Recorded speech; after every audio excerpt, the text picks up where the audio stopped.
पुणे शहर दिवसागणिक वाढत असल्याने आजूबाजूच्या खेड्यातली शेती कमी होत चालली आहे। त्यामुळे छोट्या शेतकऱ्यांनी छोटे मोठे व्यवसाय तसंच नोकऱ्यांकडे धाव घेतली आहे। पुण्याजवळ मुळशी तालुक्यातल्या नांदे गावचे प्रमोद मांडेकर देखील याच प्रकारे खासगी कंपनीत छोटी नोकरी करत होते। पण नोकरीतून घर चालत नसल्याने त्यांनी घराच्या छोट्याशा शेतीतच काहीतरी करण्याचा निर्धार केला। या काळात मोठमोठ्या कंपन्यांमध्ये लॉनची वाढणारी मागणी लक्षात घेऊन त्यांनी लॉन निर्मिती करणाऱ्या शेतीची सुरुवात केली। यातून त्यांना उच्च पदस्थाप्रमाणे पैसा मिळतोय। आज आपण मांडेकरांच्या लॉन निर्मितीची माहिती जाणून घेण्यासाठी पुण्याजवळ जाणार आहोत। सरासरी मी 95 साली सर्व्हिस केला होता। त्या 2008 साली मला 5000 रुपये पगार होता आणि पगार पण वेळ मिळत नसल्यामुळे की थोडासा विचार केला आपली स्वतःची शेती आहे तर आपण शेतीकडे वळलं चांगलं। तिथं 10 ते 6चा स्क्वेअरमध्ये चौकटीमध्ये काम करायचं ते थोडंसं मनाला खटकलं की आपण आपली स्वतःची जर शेती असेल तर आपण शेती केलेली कधीही बरं। पुण्यासारख्या शहराच्या शेजारी राहत असूनही प्रमोद मांडेकरांनी नोकरीला शेतीचा पर्याय स्वीकारलाय। पण पारंपरिक पिकं घेण्याऐवजी पुणे शहरात मोठमोठ्या ऑफिसेसमध्ये तसंच कंपन्यांमध्ये मागणी असलेल्या लॉन निर्मितीच्या क्षेत्रात त्यांनी उडी घेतली आहे। पारंपरिक 10वीपर्यंत माझं शिक्षण झालं। 10वीपर्यंत शिक्षण झाल्यानंतर मी कुरिअर क्षेत्रामध्ये नोकरी केली। 13 वर्ष सर्व्हिस केल्यानंतर थोडासा एक ह्याचा अनुभव आला मला, थोडासा मार्केटिंगचा थोडासा अनुभव आला। त्याच्यानंतर मी ही पारंपरिक पिकं असल्यामुळे त्याच्यामध्ये जास्त काही असा फायदा अपेक्षित असा मोबदला मिळत नव्हता। त्याच्यानंतर एक थोडासा एक वेगवेगळ्या IT पार्कमध्ये कंपनीमध्ये आमच्याकडे हिंजवडी IT पार्क उदयास येत होती। त्यावेळेस मी कुरिअर क्षेत्रात असल्यामुळे प्रत्येक कंपनीशी माझी नाळ जोडली होती। प्रत्येक कंपनीशी मी जात होतो। त्यावेळेस एक झाडं नर्सरीची काही झाडं येत होती, बगीचा तयार होत होते। त्यासाठी लॉन हा आपल्या मुळशी तालुक्यामध्ये किंवा पुणे जिल्ह्यामध्ये हा प्रकार नव्हता लॉनचा। पण लॉनचा प्रकार काय आहे हे मी पहिले समजून घेतलं।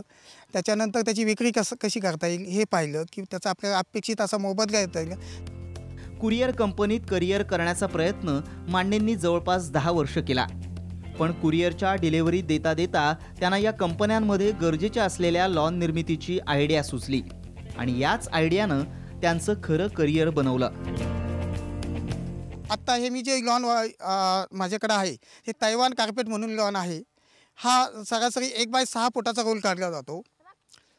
त्याच्यानंतर हा मोस्टली आता याचं जो आहे लॉन तर हे आपल्या भारतभर याचं लॉन सगळीकडे जातं। पुणे आहे, मुंबई आहे, गोवा आहे, दिल्ली, कलकत्ता, याच्यामध्ये इंदोर आहे, गोवा, या ठिकाणी आपलं मटेरियल जातं। आता पुण्याच्या सराउंडिंग मोठमोठ्या इमारती आहेत किंवा बगीचा आहेत, या ठिकाणी आपलं लॉन जातं।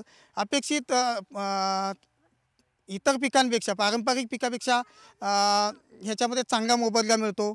आज चांगले त्याच्यामध्ये पैसे मिळतात आपल्याला। प्रमोद यांनी घरच्या शेतीबरोबर 3 ते 4 एकर शेती भाड्यानं घेऊन लॉन निर्मितीचं क्षेत्र वाढवलंय। तसंच आज ते 80 शेतकऱ्यांच्या गटाच्या मदतीनं मोठ्या प्रमाणात लॉन निर्मिती करतायत। यासाठीच बागकामाचं शास्त्रशुद्ध प्रशिक्षण त्यांनी घेतलंय। त्यांचा संपूर्ण व्यवसाय ऑनलाईन सुरू आहे।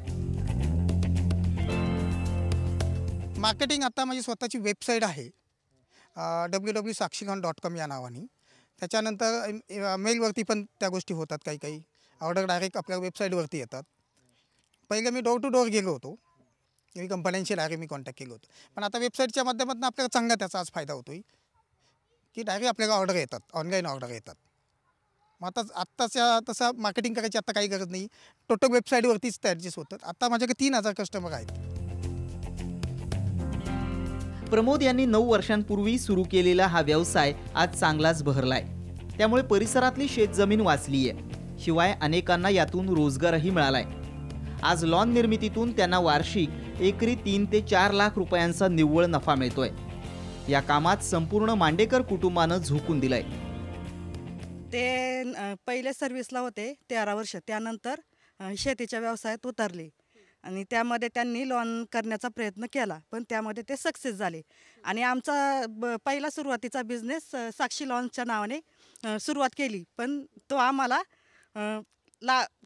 सक्सेस झाला।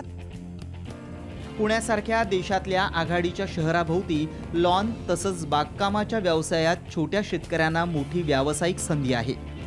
शहरवासियांची बागकामाची हौस भागवण्याच्या कामात कमाईची चांगली संधी आहे। त्याचाच मांडेकरांसारख्या छोट्या शेतकऱ्यांना फायदा झालाय। त्यांचा तसा रिप्लाय चांगला की आज मी सुरुवातीच्या काळामध्ये जे लॉन होतं माझं एक सरासरी 1000 स्क्वेअर फूट लॉन होतं. त्याच्यानंतर मला जो तो अपेक्षित मोबदला म्हणजे इतर पिकांपेक्षा चांगलं उत्पन्न मला त्याच्यामध्ये मिळाल्यामुळं मी इतर शेतकऱ्यांना पण प्रेरित करून त्यांनाही लॉन लावण्यासाठी त्यांना प्रेरित केलं. आज माझ्याकडे एक 80 शेतकरीचा गट आहे लॉनचा, संलग्न शेतकरी. आजही ते लॉन इतर पिकं न करता लॉन व्यवसायाकडे वळल्यामुळं त्यांचा जो आहे वर्षाचं उत्पन्न आहे तर ते व्यवस्थितरित्या चाललेलं आहे. त्यांचं इतर पिकापेक्षा हा लॉनचा व्यवसाय निश्चितच फायद्याचा आहे. हवामानात होणारे बदल तसंच फळं आणि भाजीपाला शेतीच्या अनियमित बाजारापेक्षा लॉन निर्मितीतून चांगला रोजगार निर्माण होऊ शकतो, हेच मांडेकरांनी दाखवून दिलंय. सर्वांनी जर समजा फळबाग किंवा भाजीपाला ही पिकं घेण्यापेक्षा थोडासा एक वेगळा प्रयोग म्हणून तरुणांना मी हेच सांगू इच्छितो की लॉन व्यवसायाकडे वळलं तर चांगला फायदा आहे त्याच्यामध्ये. राज्यातल्या मोठ्या शहरांभोवतालच्या छोट्या शेतकऱ्यांनी लॉन निर्मितीच्या व्यवसायातली संधी कॅश करणं गरजेचं आहे. कॅमेरामन संपत मोरेसह अश्विनी जाधव केदारी, साम टीव्ही, पुणे.